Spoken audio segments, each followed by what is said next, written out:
Hello, hello. Looks like we are live and back with Fanfic Friday. It's been a week or two since we've done this.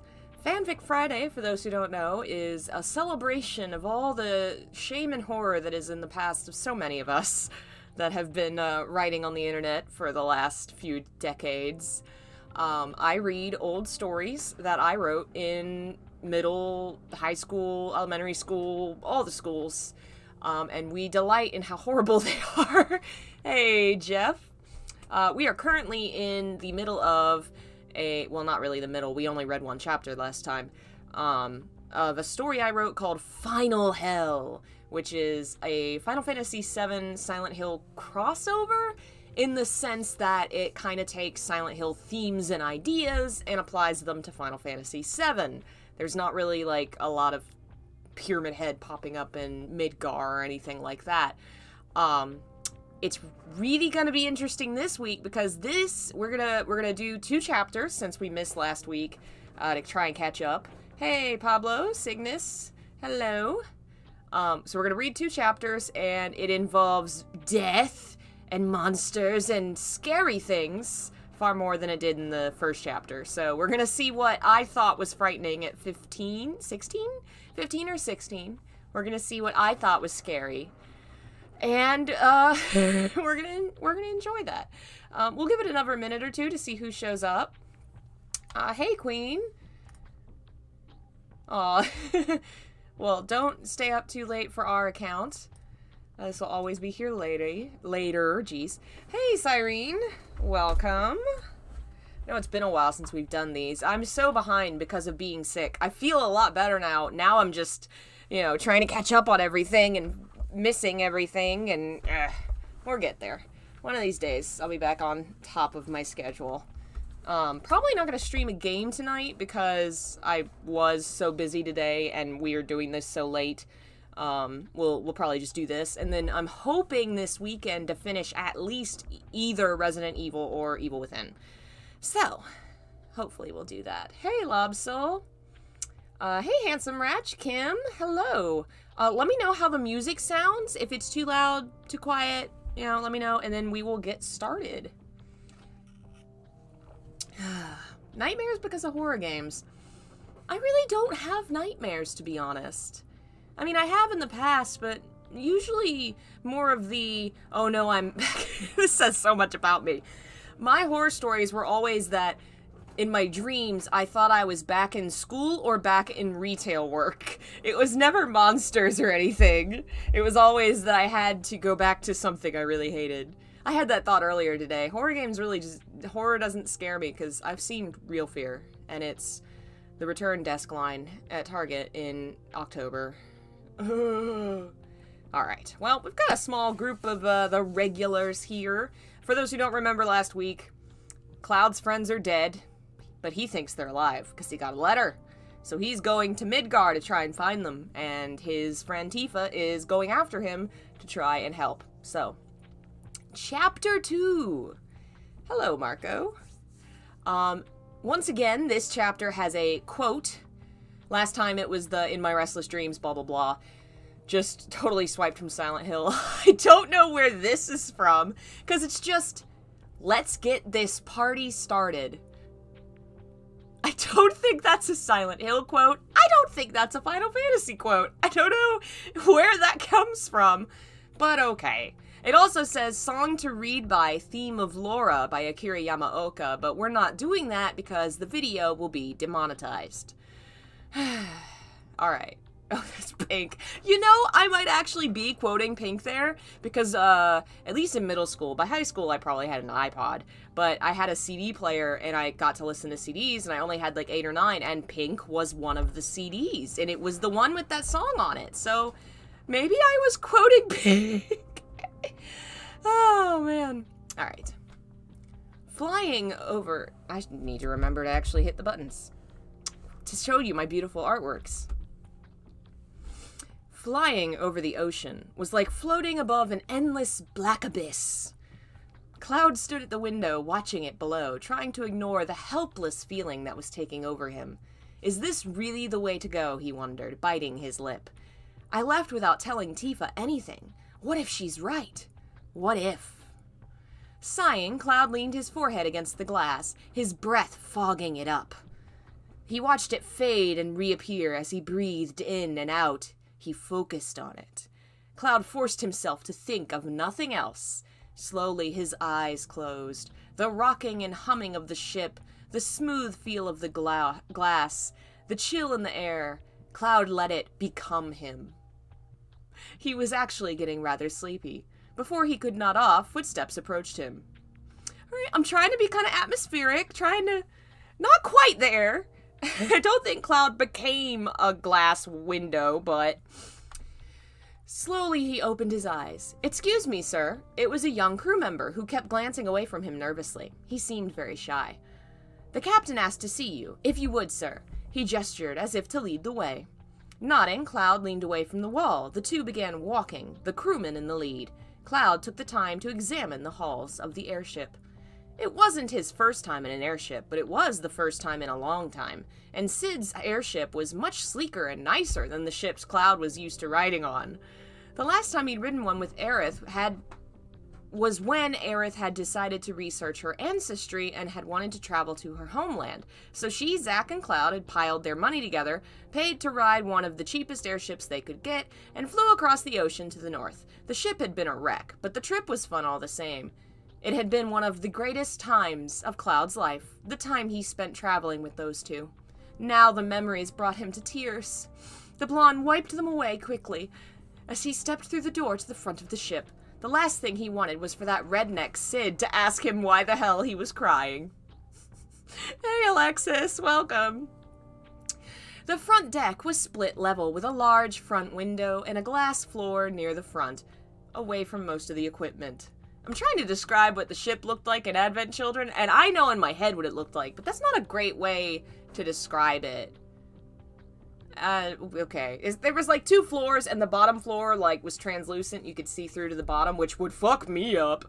But yeah, none of that matters. It doesn't matter. A row of computers ran around the room, and on the second level stood Sid, hands on the steering wheel, a serious grimace on his face. Cloud was almost afraid to interrupt him, but Sid had asked. "Captain," Cloud muttered. The other blonde grunted and turned, nodding to him. "Hey, Squall, right?" The younger man frowned. "It's Cloud." "Right, come on up." Cloud stepped up the stairs. Once he was standing near the pilot, he took a look around. It was a nice view. He could see they were no longer over the ocean. They were flying above land again. That didn't take long. Cloud stepped up the stairs. No, I read that already. Sid glanced away from his steering to Cloud. "So, you gonna tell me about this town we're headed towards?" Finally, he returned his gaze to his work, which Cloud was thankful for. He didn't want to lie to Sid's face, looking right in his eyes. It's not much of a town anymore, Cloud muttered. That much was true, but that was where the truth ended. There was a fire started in the inn. One of the cooks left the burners on. Nibelheim was too small to have its own fire department? And by the time help arrived, it was too late? It just so happened Cloud was very well versed in that lie. He said it the same way each time he retold it to anyone who asked about his hometown. Okay, but a town too... I mean, is that possible? I guess? That seems dangerous. Is that possible? I don't know. It doesn't matter. The captain didn't look too happy with the knowledge. Was, all this common knowledge on the news and shit? Cloud shrugged. I guess. For once, Sid didn't curse or comment, just lowered his eyes, lost in his own thoughts. What a luxury, Cloud thought bitterly, envying the other man. He could never just think. If he so much as closed his eyes and tried, the image of fire leapt to his mind. It was burned into the backs of his eyelids and would never leave him in peace. This is so high school emo drama. Jeez. Oh, man. Oh, God. Oh, my God. He couldn't close his eyes? This is like... Oh, God. A moment passed in silence. Sid gripped the wheel tightly, distressed over something. Cloud wasn't sure if he was allowed to leave, but got his answer when Sid grunted and waved him off. As he stepped down the stairs, an auburn-haired crew woman approached him. She was rather pretty in a girl-next-door sort of way. Okay. We'll be arriving shortly. Please make sure you're buckled in before we land. I don't think the airships had buckles, but okay. Cloud turned and walked out the door. Once it slid shut behind him, he released the emotions he'd been withholding. A few tears escaped his eyes. He cries so much. He kept walking. The hollow echo of his boots hitting the steel floor invoked a memory. In reality, Cloud was walking down a hallway in the airship, but when he closed his eyes, when he let the past return to him, he was walking through one of Shinra's medical laboratories. This Cloud was 16, with a heart full of hopes, dreams, and promise. The little blonde, standing at hardly 5'5", with scrawny limbs, was training to join Shinra's soldier elite. This Cloud had yet to have his heart torn asunder. Oh. How is he? The teen questioned frantically as he moved across the floor towards the group of doctors, scientists. These Shinra employees only blinked in response. Realizing his mistake, Cloud shook his head. I mean, what's the status of first-class soldier Zack Fair? The doctor quirked an eyebrow. Why is the doctor standing outside the door of the... Yeah, that doesn't make sense. And who are you to ask? He was eyeing Cloud's uniform, which was an infantry outfit. It was not a soldier uniform. It revealed Cloud's authority, which was none. He hardly had clearance to clean the soldier restrooms, which would have been an honor, of course. But Cloud... Wait. It is such an honor to clean your toilet, Sephiroth, sir. Sorry, that's just such a, it's such a normal-ish line until you think about what it's saying and how freaking weird that is to say. I guess I get what I was trying to imply, but that's such a weird way to do it. Cloud didn't back down. He's my friend. Cloud could have said many things. My best friend. My only friend. A brother to me. Apparently Aerith is nothing. None of those statements would have helped. They would not let him through. Feeling helpless and worried, the blonde left the hospital, slamming the door behind him. Once he stood at the bottom of the stairs, he huffed and sat down, next to a girl his age in a pretty dress. Did they say anything? She asked frantically, as she toyed nervously with her long braid. Cloud shook his head and sighed. They wouldn't even let me in. He hung his head, hands on his knees.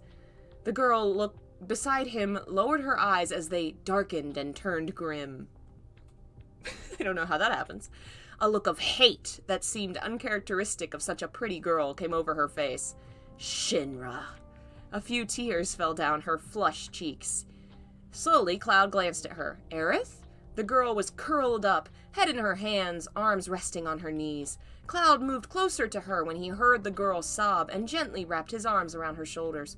The whole company, she muttered. All of them, just... Cloud shushed her, rubbing her back. He'll be all right, the blonde promised. Aerith raised her head and set a hard look on him. Set a hard look on him. Took the look and then set it on him. He'll be all right. No, really? She whispered. He'll be all right. That's all you can say. Aerith, this isn't like you. She turned away angrily. Do you even know me anymore? Jeez. This didn't only shock Cloud, it hurt him. More and more you and Zack stay in that place. You obsess over it, and they keep changing you. I can sense it, and I don't like it. Aerith, please. People were beginning to stare. Luckily for Cloud, she gave one last pitiful sob and fell silent, head resting on her knees. Cloud snapped out of the memory and into the present when he felt the freezing cold hand grip his own, fingernails digging into his palm. The freezing cold hand, not a freezing cold hand, a freezing cold hand. That's interesting. Frightened, he jumped and glanced to the left, but no one was there. After a moment, he began to breathe easily again. Why did I think of all that now? He wondered. His left hand lifted towards his face. Why did that memory resurface? He looked like he was about to cry for a moment. Everyone take a drink whenever somebody cries. It's like 4 times already. Imagining the beautiful flower girl in his mind. She couldn't be dead. She couldn't. Suddenly, Cloud felt a cold breath on his neck, as if someone much taller than him was just behind him. He spun around and saw no one. Sid! Oops, I accidentally hit the button. Sid! Cloud screamed out of fear. He was in no mood for games. Cut it out! His shouts echoed and no one responded. Still, Cloud remained where he was, waiting. Finally, once he felt calmer, he turned around. Someone was standing in the doorway, no more than a few feet away. Oops, that was the wrong one. No more than a few feet from where Cloud stood. The blonde almost jumped out of his skin, but this time managed to keep from screaming. The person did not seem to respond to Cloud's fear. It looked as if they were in a trance. It was a teenager shorter than Cloud by a few inches, with long brown hair pulled up into a braid, a pink bow tying it back. Her eyes were the most vivid green, and she wore a summer dress. It was Aerith, a much younger Aerith, but her nonetheless. It was the Aerith Cloud remembered a moment ago, the way she'd looked when she was a teen. Aerith! Cloud screamed in joy, not realizing she was too young to be real. That was implied, my friend. Oh, my sweet summer child. You don't have to tell the audience everything legitimately. Oh my god. Thank you. I'm so glad you like my images. I was very proud of the ones for this particular episode. I was very proud. When he turned, he could see Aerith standing across the way. Her smile turned into a grin. Girlish laughter echoed through the space. Once again, Cloud screamed her name and raced after. This time, he watched as she slowly turned and began to run down the other hall away from him. Wait! He shouted. A terrible rocking ran through the ship, and for a moment the ground flew sideways, and Cloud was knocked off his fit. F-I-T, not feet, fit. He hit the ground hard as the entire ship rumbled in agony. Still, he rushed to his feet. Everything shook like an earthquake had hit.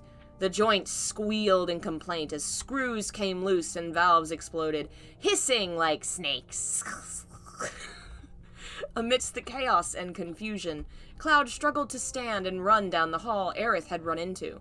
Even with all the horrible noise, he could still hear her laughter.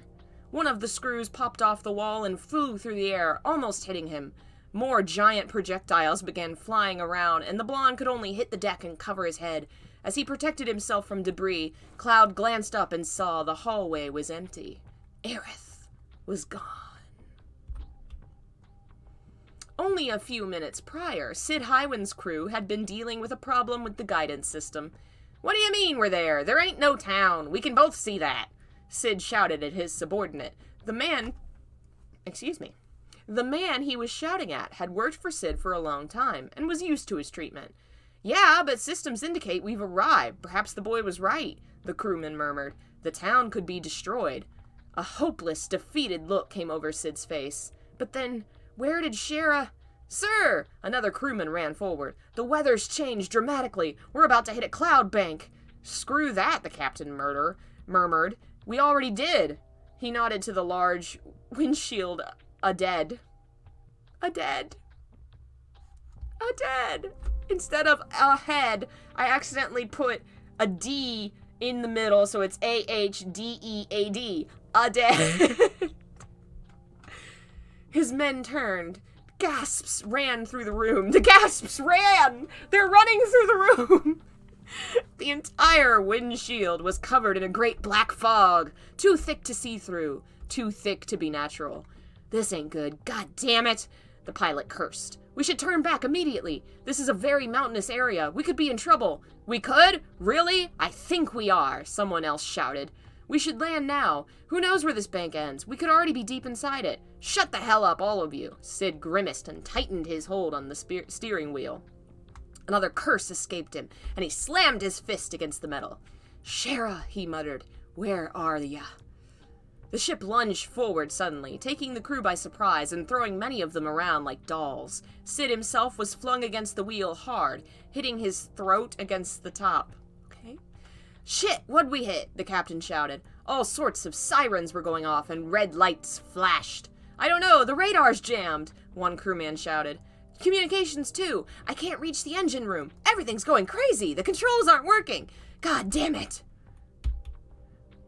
"Wait!" Cloud shouted, though he had no idea if Aerith could hear him or not. If you haven't noticed, I didn't put any kind of transitions or, spaces between the sections. I just kept writing.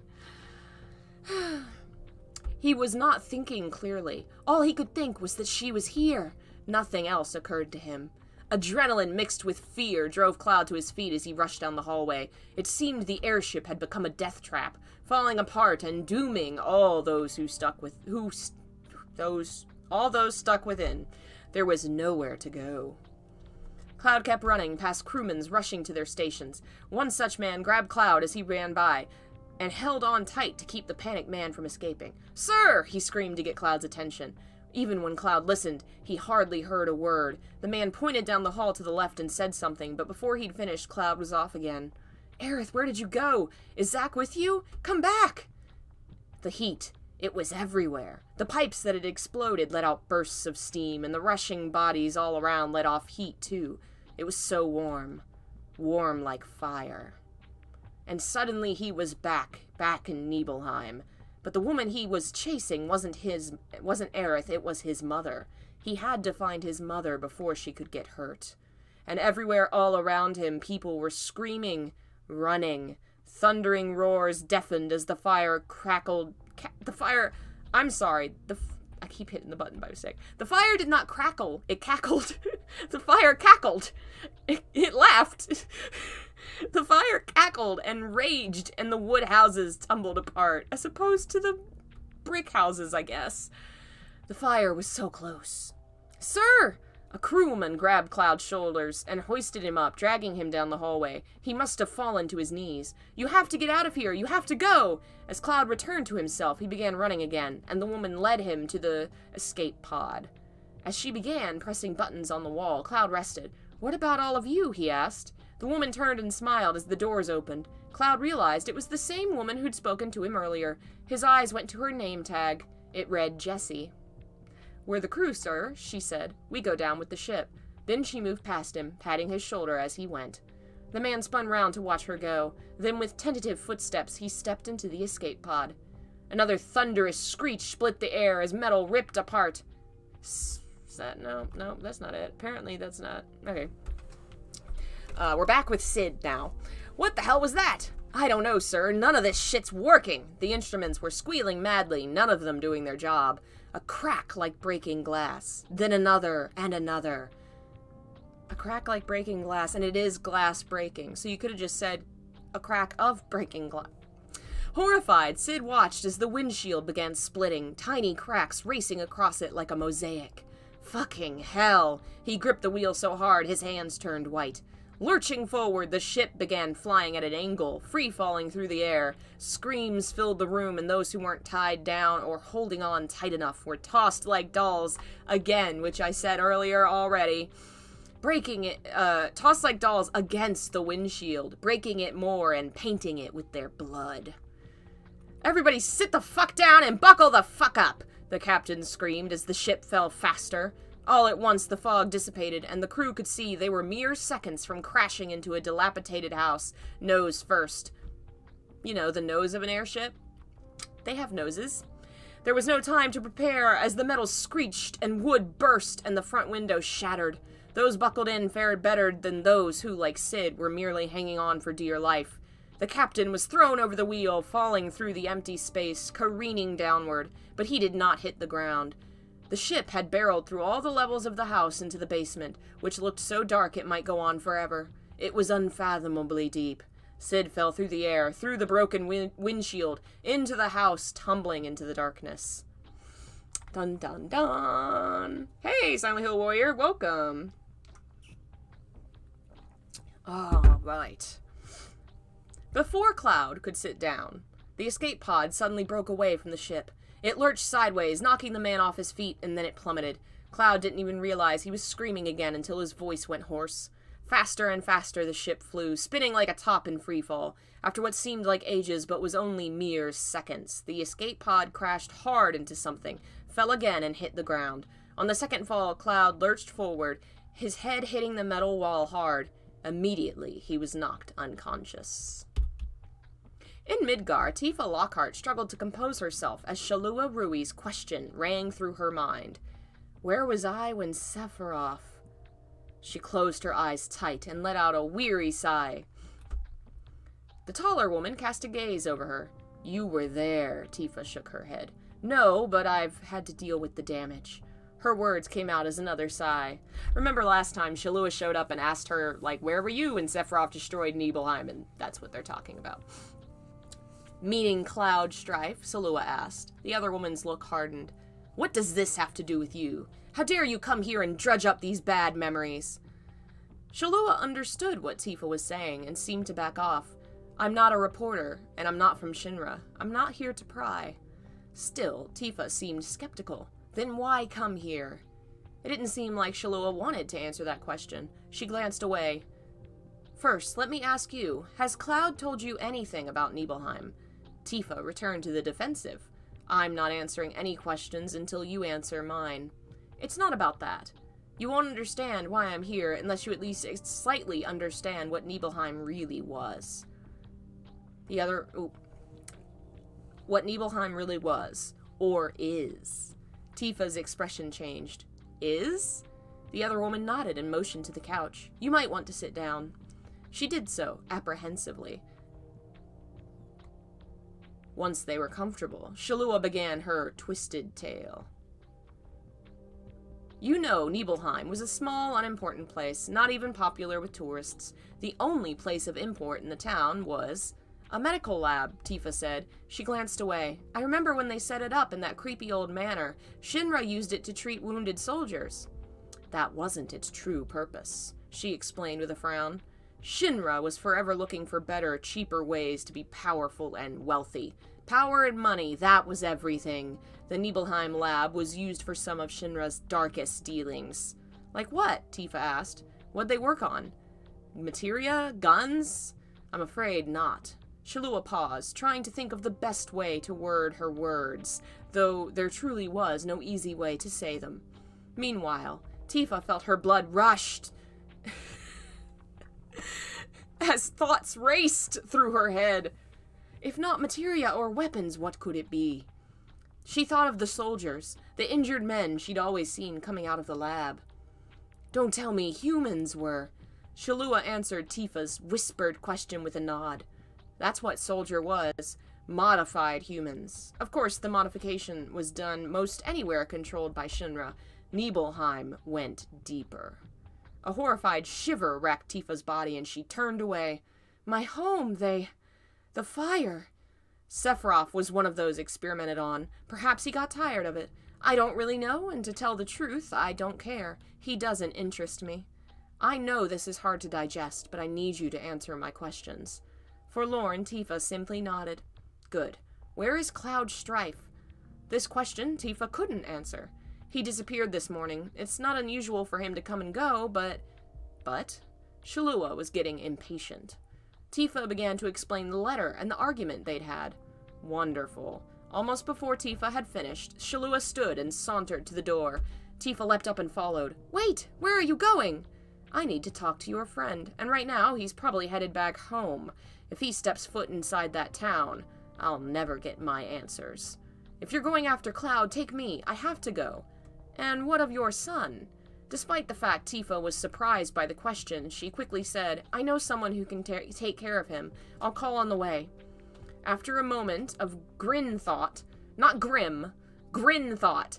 Grin thought. I'm having grin thoughts. Shalua nodded. You can come. Don't bother packing anything. Tifa agreed, ran back in to get her keys and her cell phone, and rushed back out. One more question, Tifa said as they walked down the street. Why are you doing this? Shalua quickly responded. I'm looking. They came upon a blue Honda Civic. Why is I'm not so specific about any of the other mechanical things, but a blue Honda Civic. Shalua unlocked it and stepped into the driver's seat, and Tifa hesitated. For what? The older woman glanced at Tifa. Without pause, she told her, my reason to live. Thank you, Jeff. That's very kind of you to reward my suffering. For those who don't know, that last bit, the line there, was not my cringy silliness. I'm pretty sure that is directly taken from Dirge of Cerberus. I am pretty sure I just took... Because the thing with Shalua is in Dirge of Cerberus, she's looking for her missing little sister, and I kind of just copy-pasted that idea to this fanfic. So I think... that's probably something she said in Dirge of Cerberus about looking for her sister anyway. Now there's this thing that's like, 2 days later, Midgar, high wind disappearance communique. 2 of those words are spelled wrong, I'm pretty sure. The Shinra model high wind airship took off from central Midgar terminal at approximately 8:45 a.m. It crossed the channel and arrived at Nebel mountain range around 3:30 p.m. At 3:34 p.m., the Highwind crew sent an emergency alert to the tower, reporting a sudden drastic change in the weather and engine failure. Other instruments began to fail a few minutes later. How do they know this if they lost communication? Okay. At approximately 3:43, the Highwind disappeared on radar and could not be relocated. Search teams were sent to the Nebel Mountains, but as of yet, no remnants or survivors have been found. Oh boy. Hey folks, jumping in. Robert, Sky Center, thanks for joining us. We are reading the Silent Hill Final Fantasy VII fanfic crossover I wrote in high school, and it's so horrible. And we're about to see the most horrible thing. This is the end of the chapter, the first chapter. We're going to read another one, and the second chapter, and we're going to read the next one. There's an author's note, and it's the longest author's note we've found so far, and it's really horrible. But, here we go. The real fun begins next chapter. Hehehe. 8-3. Also, I need the reader's opinions on which pairings to do. There are many to choose from. The only one that is dead set is Aerith and Zack. That one is definite. Others could vary, and I welcome any type of pairing, hetero, gay, or lesbian. Here are a few choices for the readers to decide upon. And yes, romance isn't exactly the focus here, but it does spice things up. We could have Vincent Sid or Sid Shara and Vincent Reeve. On the Cloud side, I'd really love to have Seph Cloud eventually, if y'all don't oppose it too much. Perhaps Angel Genesis, Barrett Tifa, Reno Tifa, or Shalua Tifa. Yeah, the last one's not common, but Shalua and Tifa are gonna work a lot together, and I think if they ended up together, it'll add a whole nother level to the horrid evilness and darkness and gore of this story, because something very bad will happen. 8-3. Also, Denzel Marlene, literal children, but I was also a literal child, so... Aww. Or Denzel Shelk. Yeah, that one's weird too, but it will add to the horrificness if that pairing happens. Any others I can think of? Not really. If y'all have any ideas, send them my way. I like to spice up my horror fix with sex. 15. 15. I have no idea what I'm talking about. And then I end it with XD. Oh, Jesus. Oh, Jesus. I don't actually remember.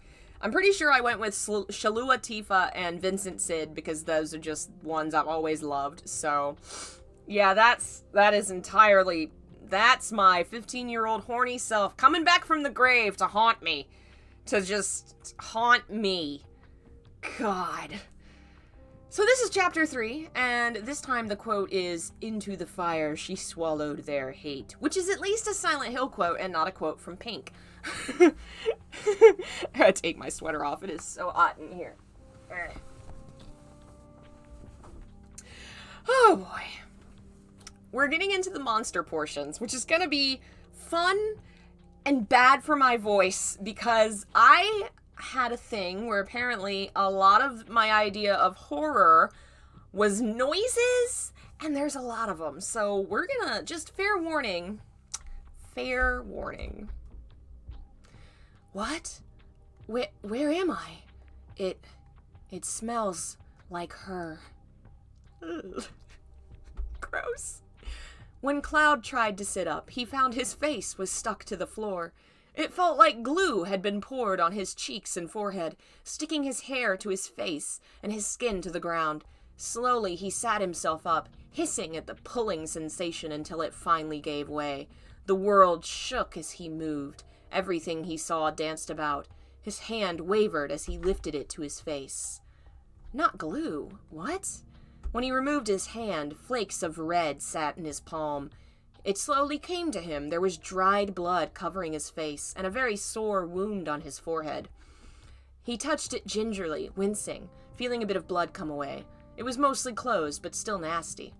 The man was lying in a garden. Shivering, he tried moving his legs, which burned with lack of circulation. He glanced about despite his blurry eyesight. Cloud was inside of a decrepit church, soiled by dust, mold, and ash. Rows and rows of benches filled it, blackened and falling apart, piled together. The roof was hardly there, with gaping holes in it, and through it a dark gray sky could be seen. It was as close to death as a building could be without falling to its knees. It was as close to death as a building could be without falling to its knees. Cloud knew the place, and a horrid shudder ran through him. Gah, gah! He clutched his shoulders and shut his eyes. But the memories still returned. Cloud! Cloud, over here! The teenager had a small smile on his face, glancing about the street. Cloud, stop taking so long. He couldn't stop the grin coming to his face, and turned the corner towards the church. The door was slightly ajar. His grin grew broader and raced through it. In the center of the church, at the front of the room, stood a young woman. She glanced up at him and shook her head. What took you so long? I came all the way from Midgar to visit, and you... He didn't let her finish her sentence, instead hurrying to her side and lifting her off her feet. Aerith screamed as he spun her around, though the girlish shouts became laughter, and was soon joined by his.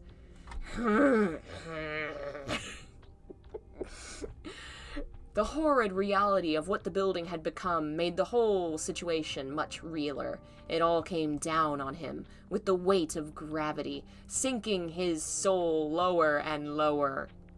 Suddenly the boy snapped his head up and reeled from the sensation. Gasping, he managed to stand and glanced at the roof. Where had the airship gone? Where was everyone?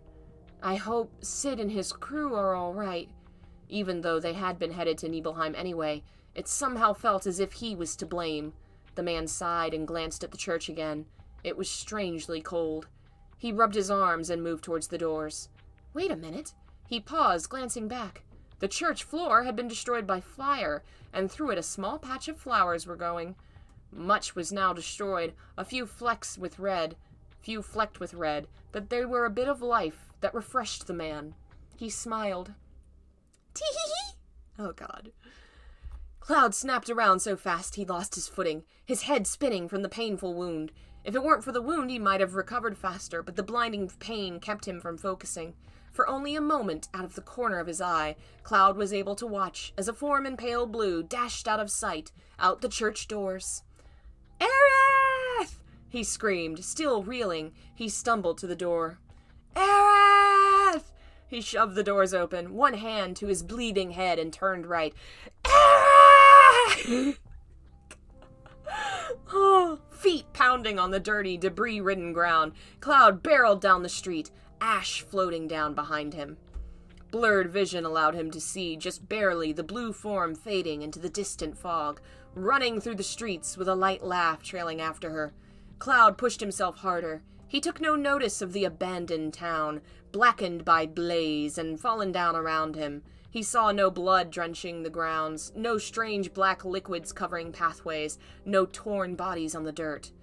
The shifty forms in the fog, the shuddering movements of something in the distance, he never saw. But they sensed him, lifted their heads and were aware. And they started to move. Dun dun dun. Come on, Barrett. Oh, this line. Rain slid across the window as the tone rang in her ear again. Tifa tapped her finger against the cell phone and waited. No one was answering. Come on, Barrett. Come on. Yo, who's this? Barrett! She sat up in the seat. Shalua glanced at her from the driver's seat, but said nothing. It's Tifa. What's wrong? Where are you? You sound tired. The woman almost chuckled as she rubbed her eyes. Yeah, listen, I need you to watch Denzel for me for a couple days. What? Come on, Tifa. You know I know, but it's important. With tired eyes, Tifa plopped her head back against the headrest. I really need you to do this, please. The phone was quiet for a moment until a soft sigh came through. Where are they now? On my way out of the continent. Tifa almost laughed at the list of expletives that spewed from his mouth. Shalua could hear him and raised an eyebrow. What the hell, girl? What's going on? Are you running from somebody? The concern was obvious in his voice, and Tifa might have been touched in a different situation. Currently, it weighed more heavily on her, made her feel sleepier, so much more exhausted. Nope, she huffed, eyes red. I'm running after them. One of the stupidest and funniest things to me that I did in these dumb pictures was I made Barrett's cell phone the size of his gun arm, like his gun arm can transform into a cell phone arm. And that just makes me laugh. It's so stupid.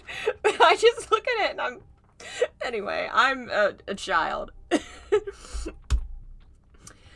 Sid awoke to a devastating, overwhelming sense of loss.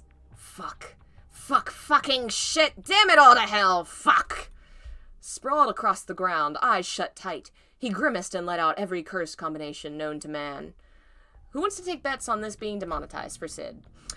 His ship was gone. His crew, most of it, was probably dead. The rest might be soon, and he was in the darkness, with a sharp pain coming from each and every one of his god-forsaken muscles. First Shara, now every other fucking thing, all gone in a blink of an eye. Shara. The thought made him pause with his expletives. Eyes already closed, he couldn't avoid the images that swam back from his mind. I can't do this anymore, the woman sobbed, wrist held over her mouth. Wrist held over her mouth? I can't do this anymore! Shara, I can explain. The engineer glanced from the woman's face to the light pain on his knuckles to the bruise forming on her porcelain cheek.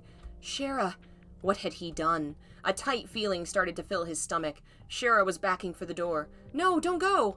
Sid jumped forward, arms reaching for her, and she flinched, fell to the ground. Concerned, Sid rushed to pick her up, but she shouted, Don't! Shara never shouted. She never shouted when he shouted at her, never cursed when he cussed her out. But now he'd crossed a line. The woman used the wall to pick herself back up. I'm sorry, Sid. I'm so sorry. Sid shook his head, shook it hard, but said nothing. Shara opened the screen door. I'm going to go see my parents for a while. I just need to be alone. Sid finally found his voice as she disappeared out the door. Shara! His knees gave way. Shara! She was gone. So, for those who don't know, I don't think he was ever described as hitting Shara. I made this a little more abusive, but in Final Fantasy VII, Sid was very abusive to Shara. Shara was like his science assistant, something or other, and a lot of shit happens, and he ends up losing his job. He loses everything. His job, his life, his dreams, and he becomes an alcoholic, kind of, basically. Anyway, and he takes a lot of it out on her and blames her for it. And through the plot, he grows up and stuff. But the game never really deals with how he was really horrible to her, and she never really gets her chance to deal with her shit. And I feel like this fanfic was, in some way, my way of dealing with the fact that Sid did a lot of bad things, and punishing him for them, I guess, is what the implication seems to be here. Shit. The mechanic flexed his fingers, trying to see if anything was broken. Sure enough, a few on his left hand refused to move, and a lightning strike of pain raced up his arm when he tried. The man groaned but said nothing. He moved his feet, his legs.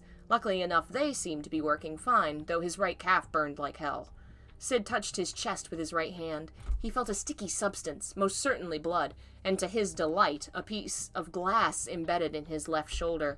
Joy of joys, his upper left side was now useless. With a grunt and a grimace, Sid took hold of the glass, pulled slowly, and yanked it out.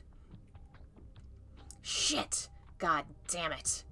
Then he tried to sit up, ignoring the hellfire of pain that racked his body. He opened his eyes, closed them, and opened them again. Shit. The man cursed. There's no fucking difference if they're open or not. I can't see shit either way. He huffed and tried to stand. It was slow going, but eventually he was on his feet. Even with eyes open, he was standing in pitch-black darkness. Anger flared up inside him to a bursting point, and he let out an enraged scream.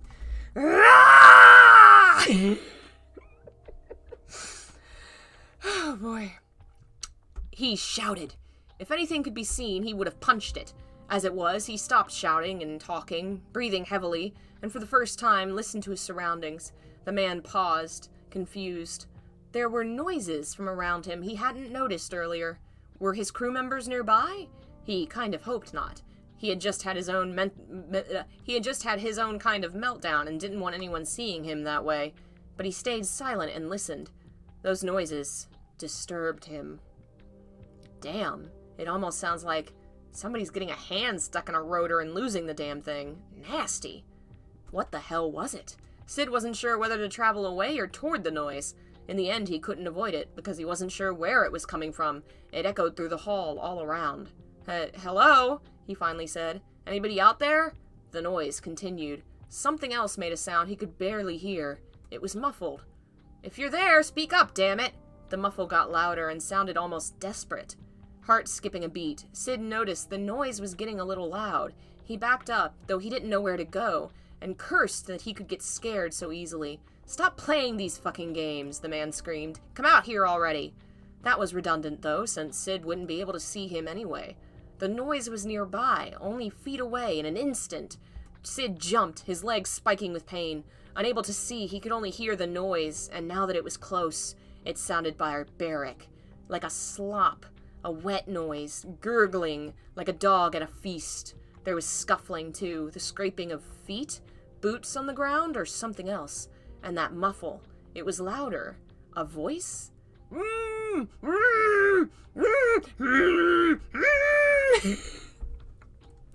It sounded bad. Sounded really, really bad. And it was feet from Sid, getting closer with a shtick, shtick. Somebody was getting rough now, he could tell. He could hear someone throwing their weight around, kicking at something, and the muffling now sounded like muffled screams. It was hard to tell because whoever was trying to speak sounded like their mouth was full of water or something. Sid's heart was out of his chest. Out of his chest? His heart was out of his chest? That's not good. Drumming in his ears, and his useful hand was shaking like a leaf. He did not call himself an easily frightened man, but... What is this? The man whispered, backing away from the noise. What the hell is this shit? I can't do this without laughing. Oops, I hit the button. Sid bolted. Oh, no, wait, I missed a line. The wet noise got louder, and then a crunch. Sid bolted. He turned and ran, despite the sharp pain in his leg. Despite not knowing where to run, he still could see nothing, not even the hand in front of his face. All he knew is that he did not want to be where he was. Anywhere but there. He felt wind blow by him, heard the distant whirring of motor blades, heard more noises in the distance. Nothing stopped him. He kept running until he heard something distinct. Help! Somebody help! Sid slid to a stop. Was that a crew member? He listened for another call. Help us, please! To the left. Help's coming! Hold on! Sid turned and walked this time, not wanting to hit anyone. Captain, is that you? A new voice asked. Sid kept walking, and found the darkness abating a bit. The hall got a little lighter. There was a large gaping hole in the ceiling, and through it a bit of reddish light filtered down. It made seeing easier, though not perfect. The hallway, Sid could now see, was rusted, blood-spattered, and covered in gunk and dirt. The red-tinted light made it eerie, and the man almost shivered. Down here! He glanced up, and almost down here, and then he glanced up. Okay. He knew them. Biggs! Wedge! I'm coming! Sid hurried over, ignoring his pain, and joined his allies. The one called Wedge let out a sigh of relief. Thank God. I was afraid we'd be stuck down here. He grinned at the captain, face covered in blood. How are you? Where are you hurt? It's not good, Wedge sighed and glanced at Biggs. The man was breathing harshly, one arm grasping the other at the shoulder tight. Sid frowned deeply when he noticed it. It looked like his arm had gotten caught in something and lacerated near the shoulder. It was only held on by a few pieces of muscle. Damn. He saw the blood the man was losing and his pale face and knew they didn't have much time. What about you? Sid glanced at Wedge. Concussion, I think. Cuts and bruises, but I'm better off than him. The man sighed. I just can't help him. Each time I try to stand, the world spins and sends me back down. Damn it. Not good. Sid grimaced and brushed a hand through his hair. He had to make a choice to leave one of them down here with those things. And who knew if he'd ever find his way back to them. I can't carry both of you. And truth be told, the odds are better that you'll live, Wedge. Biggs had already bled a lot. He was lying in a pool of his blood almost bigger than him. He didn't want to say it, and he didn't have to. By the grimace on Wedge's face as he looked at his friend, he knew. Biggs glanced up slowly, sweat pouring down his face. He nodded. Go, he told them. Take him. Wedge frowned. Biggs! The other man said nothing but smiled. He was shaking.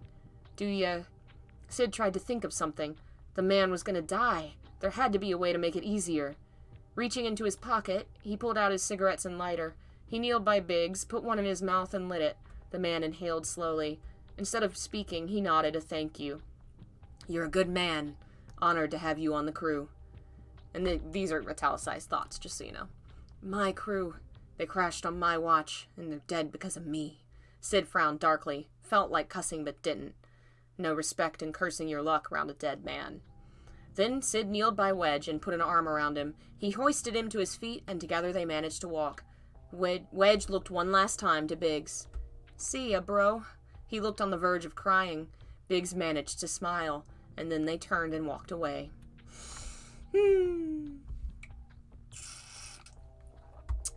It was a long drive to the Port Junon, and it seemed longer with the tension that was in the car.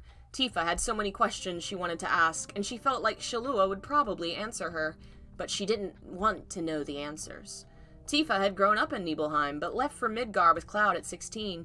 Years later, Cloud had returned to Nibelheim on a mission for Shinra, and that was when it happened. The horrible fire, Sephiroth's betrayal, it burned her heart with hate to think of him. She had never really hated him when he was alive, though she'd wanted to. The general had been polite, kind, and respectful, had treated Cloud and Zack, her friends, very well, but it was because of him that Cloud had become so broken. Because of that night. Now she had every right to hate him. She still didn't know everything. Cloud had told her next to nothing. The news said some sort of explosion had occurred in the mansion and the fire spread to town. Knowing some people inside Shinra, Tifa learned that Sephiroth had aborted the mission and begun attacking Shinra employees. The town had just been in the way. What happened to Sephiroth after? No one knew. It was perhaps the thing that haunted Cloud most. As much pain as the boy had gone through because of the general. For the months that Cloud had been in the hospital, he would always ask if the man had returned. Cloud never told her what happened. All she knew were the wounds, the burns covering his arms, like he'd flung them into the fire. His back had been lacerated, his legs broken in various places. Something had fallen on him, and he'd been lucky not to break his spine. His spirit had broken instead. Indeed, why not, Jeff? Indeed. How long has it been? Tifa sprang out of her reverie. What? Shalua turned her serious gaze on her. Since you've been there, to Nibelheim. The town had never been her favorite place, home or no. I was 16 last I was there. I got out of that Hickville as soon as I could. The woman didn't betray anything on her face. I see, Tifa frowned. What do you know? They kept driving in silence. Tifa kept wringing her hands, staring out the window. She wanted so desperately for Cloud to be okay, to be unhurt, but it had been years since he'd been okay. Who was at Nibelheim? Tifa finally found herself asking. For once, Shalua was taken off guard. What? The dark-haired woman turned. I'm going because Cloud was there. Who did you care about who got caught in the fire? She asked. Shalua's eyes darkened, but she nodded and turned back to the road. My sister. Aha, I knew I was right. Back to Sid. Have you... Sid grunted and hoisted Wedge back up on his back a bit. Did you and Biggs see anything weird down there? The man glanced at his captain. We hadn't seen anything. I think I heard something, but it was really far away. That almost made the captain wince. They were headed down another hallway, light flickering through the holes in the roof, but it was still rather dark. Neither of them really knew where they were going, but they had to keep moving. Wedge was able to walk, with Sid supporting them. The hallway was the same as they kept walking, and seemed to go on forever. The only differences were the patterns of blood in the ground. I really don't like this, Sid thought. Something's wrong here. Place like this. I know my men didn't bleed on all of this shit. They kept moving until finally they found a staircase. Sid's heart dropped. This is great, Wedge muttered. Shit. Why the hell does it go down? The man grumbled. Wedge tried to be positive. This might go down, but it must go back up somewhere. There has to be a way out. Not if it's behind us, Sid muttered. But there was no way he was going back, so down it was. Just as they were about to step down the stairs, both men halted. Something felt off. Wrong. What's that? Wedge muttered. Ra-ha-ha! Ah! God. It's like I just slammed my fingers on the keyboard over and over. I don't know why I thought this would add to the fear, to just have shouting all the time. The men jumped, spinning around, and Wedge almost fell down the staircase. Someone was screaming. The noise was pathetic, horribly pained, echoing all around. It could be from anywhere, but Sid had a horrible feeling. Biggs? Wedge shouted. Sid's heart stopped. Those were the exact same noises. Did that? He wondered, breath quickening. Did that thing follow me? Biggs! Wedge screamed desperately. Biggs! Shit! Sid screamed. He turned them both and headed down the stairs. We've got to get out of here now. Biggs! Wedge shouted, sobs escaping him. The noise. Wedge probably couldn't hear it over the sound of his screaming, but Sid could. He could hear the wet slobbering, the nasty gurgling, and when the screams died and the wet noise stopped, he heard movement. Shtick! Shtick! Shit, shit, shit! The man raced down the stairs, Wedge moving with him, reluctantly. Come on, get a move on or we're next. Their feet pounded down the rickety metal structure and down they went, further into darkness. The heat increased and smoke filtered up through the air. Something was hissing below, and sweat began pouring down their brows. The two kept racing down, away from whatever had claimed their friend. The staircase ended and they found themselves in a dark place, as opposed to all the other dark places they've already been. Hello, pile of rubble. I'm glad you're enjoying my literary masterpiece. Oh, it gets so much better.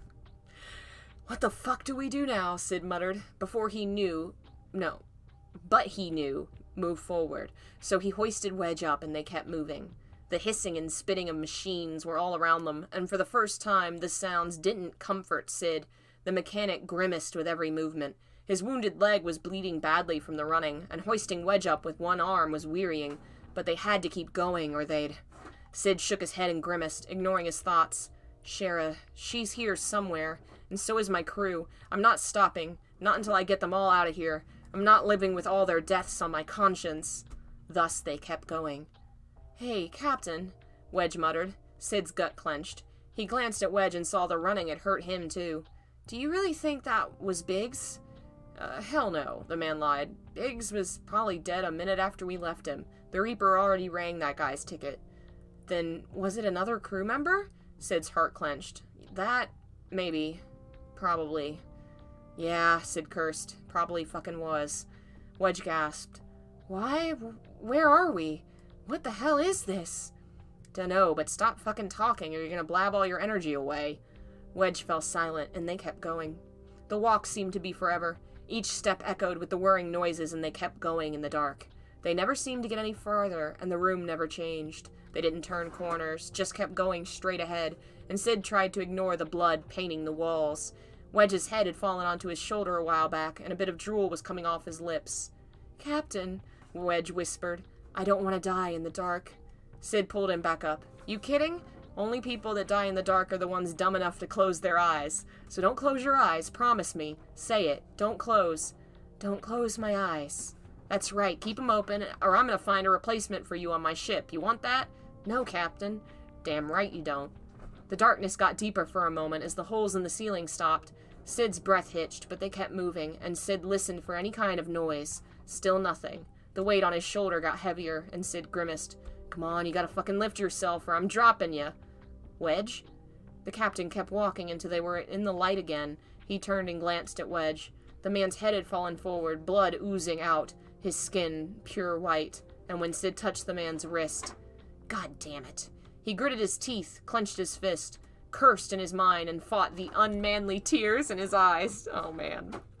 I know that's because it's Sid, but ugh. Slowly he kneeled and set Wedge against the wall, then looked at his face and smiled a bit. Never did close your eyes. The man's vision was clouded, but his eyes were open. Sid ruffled his hair. Rest in peace. You did damn good.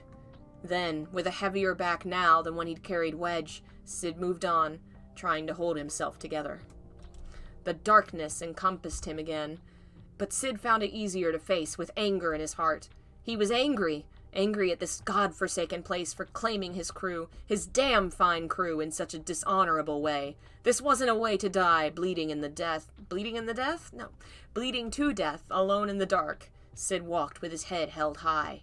He wasn't going to let himself die down here, and he was going to save whoever he could find. Though he ignored the fact that, without some attention soon, the wounds on his leg and shoulder could lead him to join the others. He forced himself to ignore it. Though he did, finally, when he returned to the light, decide to do something about his leg. He sat down and took off his shirt, having to do it with one hand. Once it was off, he removed the pieces of cloth stuck to the wound on his shoulder, tore it up, and wrapped his calf up. Fucking moron. Why didn't I do this earlier? Because I was scared out of my mind, he thought, but just grimaced and said nothing. Once that was done, he moved on, unable to treat the deep wound on his shoulder with one arm. The blood was coating his chest and he felt woozy, but he had to keep moving. I won't die here. Cloud had raced after the distant form for what seemed like hours, but never got closer.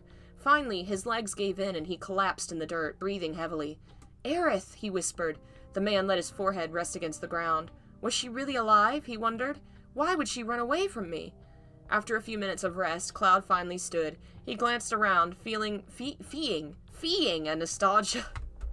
I was very bad at capitalization and spelling, and checking those things. Clearly, I did not reread or check any of this stuff. There's so much wrong with it. He glanced around, feeling a strange nostalgia. On the one hand, he was home. The buildings, the streets were painfully familiar. On the other, he could remember watching them burn to the ground. Memories returned like a flood, some good, others horrible. He stumbled along, eyes trained on the town around him. Bloodstains everywhere. Are those still here from back then? Each house and building brought to him a flash of vision, a sight of the people who'd once lived there, their mangled bodies on that day. Eventually, Cloud put his head down and avoided looking at anything. Soon he found himself standing in front of that building. He didn't have to look up to know. He could feel the chill in his bones, the evil of the place. Slowly, he looked up. The mansion, in all its intimidating darkness, stood tall before him, blackened by flame, but not as fallen apart as the rest of the town. The gate was cracked, swaying in the wind with a creak of metal. The path was littered with debris and blood. Cloud's mouth dried, and he turned away.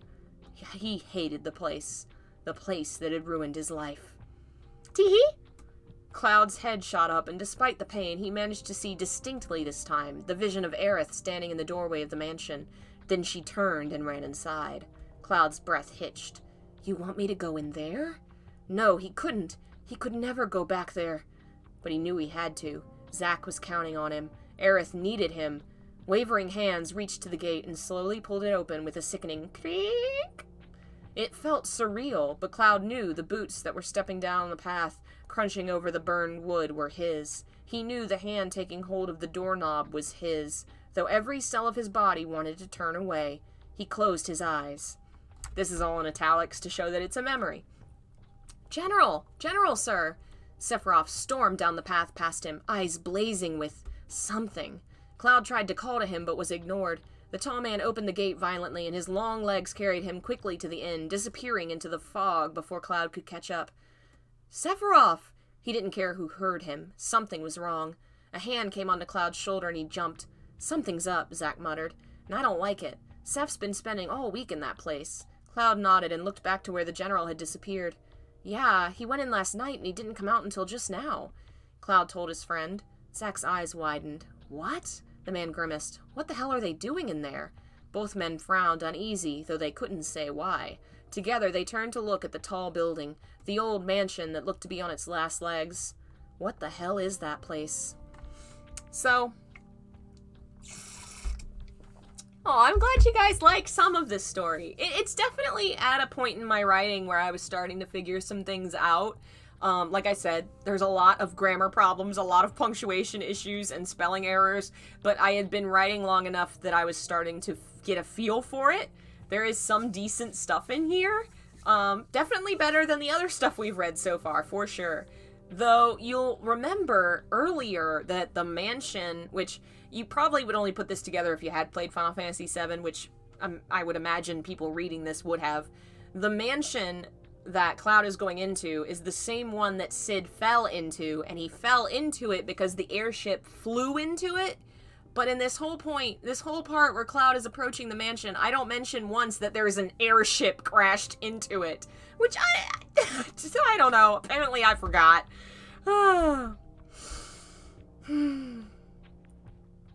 Cloud hadn't ever wanted to go back, but it looked like he was about to. He took one last deep breath and stepped inside. Cid was on his last legs. Every hall looked the same. Every path seemed to go on forever. At one point, the man had tripped on his bad leg and his head hit something. He couldn't remember what. All he knew now was his head was wet and blood was trickling into his eyes, and it was annoying as hell. But he didn't stop moving, because he knew that would mean death, and not a pleasant one. Not that death's ever a fucking fairy tale, but I don't want that thing to find me. Eventually, he had to use his right arm to stand, pushing against the wall to keep moving. Not good. Stick. Cid's heart jumped, and his body leapt like he'd been stung. That was a new noise, and not a nice one. Stick. At least now I can fucking see, the man muttered. He braced himself for something, anything, and held his breath. I'm not going down without a fucking fight, he shouted. Scream!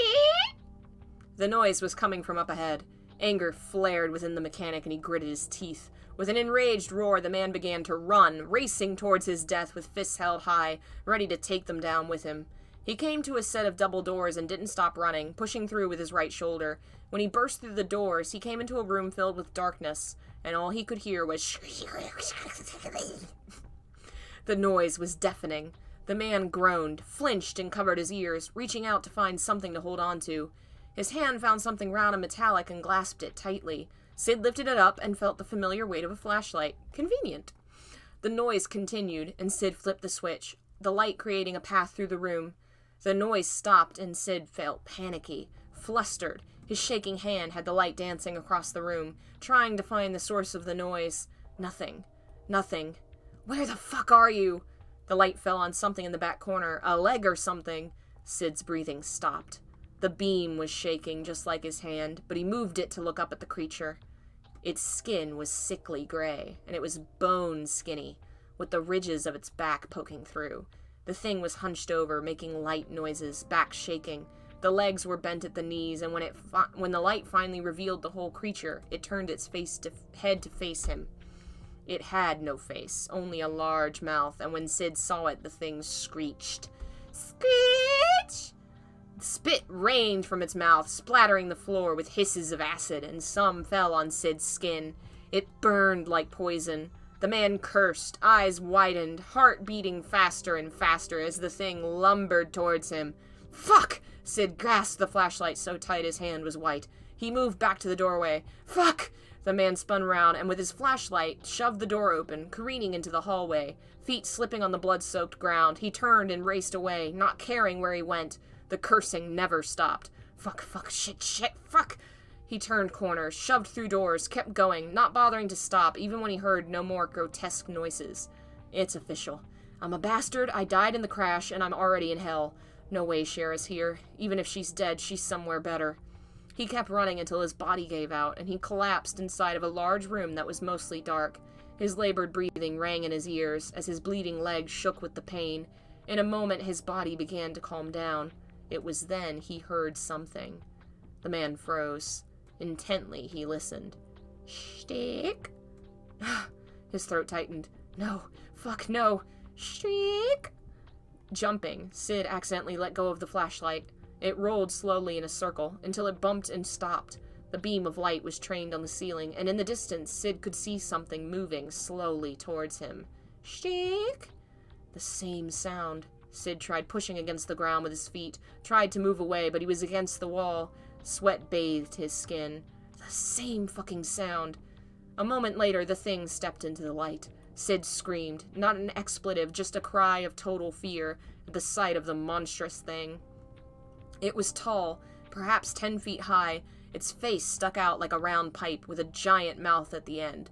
Its limbs were thick, its arms like tree trunks hanging to the ground, dragging along behind it. That's what the sound was, dragging flesh. The mouth flailed wildly, shaking back and forth, letting out a horrid snarl. Sid couldn't even think to move from it. No, the man whimpered and tried to move, but the blood loss had finally gotten to him.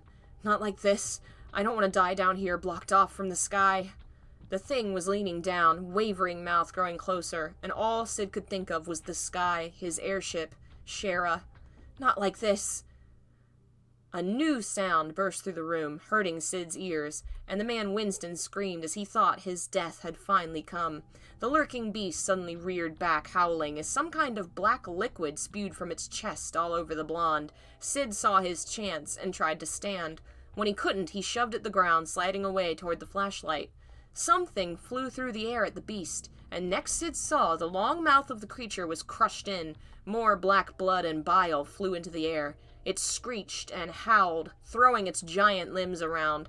One smacked into Sid's injured shoulder, and the blonde screamed in agony as he was tossed to the other side of the room. He still had the flashlight at least, but he couldn't open his eyes for the pain.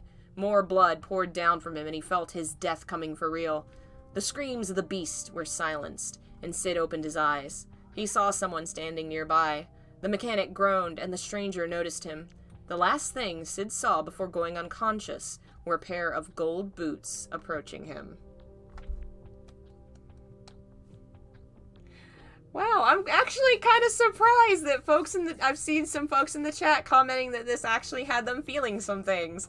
What do you know? It's better than I thought it was. My first attempts at horror, not bad. Lots of focus on noises that I think probably I could have taken some of the screaming away. Like the dragging noise was kind of cool, but all the screaming and keyboard smashes didn't really do much to add anything. I'm really liking this Sid. I like him. He's fun. And it turned out not bad. So that's chapter 2 and 3. See how many chapters we got. Let's see. We're on page 40 of 182, it looks like. And it looks like it's divided into 9 chapters, I think. Yes, it's divided into 9 chapters. So we've got a decent amount left to go. I never finished the story. And it took me years to write it. So there will probably be more of an increase in quality as we go on, because I started it probably in my freshman year of high school and didn't finish it until college. So, this one might actually be entertaining. Who knows? Thank you guys for joining me. I'm glad you liked it. We will continue this story next week. Probably finish it in a couple weeks, and then we'll do more goofier things like the other Kingdom Hearts romance fics. We may, it's not impossible in the future to read things that I actually wrote that I think are good or entertaining. But we'll finish this and then decide what we're gonna read. Oh, I'm sorry, Delvin, you just got here. I'm sorry. But maybe you'll be able to jump back and enjoy what we've already read. Quite a lot of horror this week. More frightening than I thought it was gonna be. I figured something I wrote when I was 15 probably wasn't gonna be that creepy, but I had a pretty decent idea of how to do horror. There's some good moments in here. I like the flashlight stuff and it was not bad. The melodrama is what I wasn't good at. Like, the moments where Sid's running for his life are great. The moment when Cloud is crying about his past are really cringy. Really cringy. It's very funny to me that my teenage self had more of a connection and understanding of what it felt to feel fear than it did to feel genuine sorrow and mourning, which says a lot about my childhood. But very fun and interesting. I had fun jumping back down memory lane. But yeah, we will come back next time. This weekend we'll be streaming at some point. I'm not exactly sure when, because it's still kind of all up in the air, but I'd love to finish one of these freaking games at some point. check out the Kickstarter to my video game. We are at halfway to our funding goal and doing pretty well. Please check it out, and if you like it, consider supporting it. You can purchase my books and commission videos from me in the description down below, or you can support the channel on Patreon or through YouTube membership, which gets you access to cool bonus stuff that we're going to start doing soon. Discord, you can also join that. We're going to start doing monthly movies, which people have been requesting for a while. And I think if I can find it, I want the first one to be the Phoenix Wright movie, because we've been playing the game and I've always wanted to see the film, so hopefully sometime next week we'll figure that out. But I think that's enough rambling from me. Have they been sent? Not yet. I needed to do that today, and I can't send them without putting a return address on there, and I'm trying not to put my address, but I'm having to transfer my old P.O. box from the old location because it ran out. Do not mail me. I'm getting a new P.O. box, and then once that's finally finalized, I can put that address on the return thing and mail them. Long story short, it's been way too complicated trying to put a freaking address on there that nobody can track back to me, so I've had to figure that out. Last time I did mail out some books with my actual address on them because I was not thinking. And now that I've moved to a new house, I'd rather not put that address out there. Not that I think any of y'all are not cool, but somebody could be not cool. So let's not do that. Sorry about all the waits. Being sick has really thrown me behind on like everything. And I'm finally starting to catch up with stuff, but probably gonna take me another couple days to finally finish frickin' everything. But yeah, we'll play something tomorrow. I'll let y'all know. And I'll see you then. Bye.